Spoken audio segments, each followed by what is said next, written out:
Third grade के exam आ गए हैं। तो देखो, अधिगम के सिद्धांतों में से एक सबसे इम्पोर्टेंट सिद्धांत है थॉर्नडाइक का सिद्धांत। उसका नाम क्या है? भूल और प्रयत्न। ये मैं आपको 2 मिनट में बता दूंगा, बस आपको बने रहना है। तो इसका आपको याद रखना है ये वाला नाम, एरर एंड ट्रायल थ्योरी, क्योंकि हिंदी में बहुत सारे अलग अलग नाम हो सकते हैं, लेकिन एरर एंड ट्रायल थ्योरी हमेशा आएगा। तो देखो, इसमें होता क्या है, इसमें प्रयोग किया था बिल्ली पर, उद्दीपक क्या था? मछली। तो हुआ क्या था, एक ऐसा थॉर्नडाइक ने एक ऐसा पिंजरा बनाया था, उसके अंदर बिल्ली को रख दिया था, उसके सामने रख दिया था उद्दीपक, ये बिल्ली, ठीक है। तो ये उद्दीपक क्या होता है ये समझो तुम पहले ना।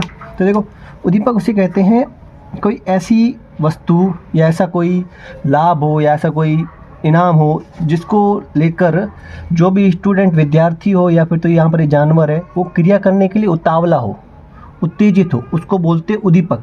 ये क्या करता है, क्रिया की जो दर होती है ना, यानी कि जो गति होती है ना, उसको बढ़ा देता है। दर को क्या कर देता है? बढ़ा देता है उद्दीपक, ठीक है। तो उसने क्या किया, फिर बिल्ली यहाँ पर बहुत सारे अलग अलग प्रयत्न करने लगी। क्या करने लगी? प्रयत्न। और उसके अंदर उसको क्या हुई? भूल। क्योंकि यहाँ पर एक बटन था, उस अगर बटन को दबाएगा तो इसका ये गेट था वो खुल जाएगा। तो उसने बहुत सारे प्रयत्न किए बिल्ली ने, और अंत में जाकर एक क्या हो गया, एक भूल भी हुई और एक प्रयत्न क्या हो गया? सफल, और ये गेट खुल गया। सोचो, अगर यहाँ पर ये उद्दीपक नहीं होता तो क्या बिल्ली काम करती? इसलिए इसको बोलते हैं, इसलिए इसका एक अन्य नाम है उद्दीपक प्रतिक्रिया का सिद्धांत। इंग्लिश से बोलते हैं स्टिमुलस रिस्पॉन्स थ्योरी।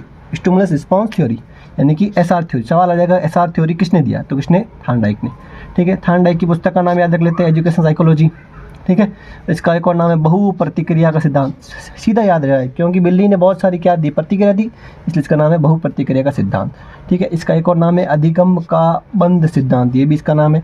तो ये सवाल आ जाएगा कि कौन सा सिद्धांत करके सीखने पर आधारित है? तो ये क्या है? करके सीखने पर आधारित है, क्योंकि बिल्ली ने बहुत सारे प्रयत्न किए, तो ये करके सीखने पर आधारित है।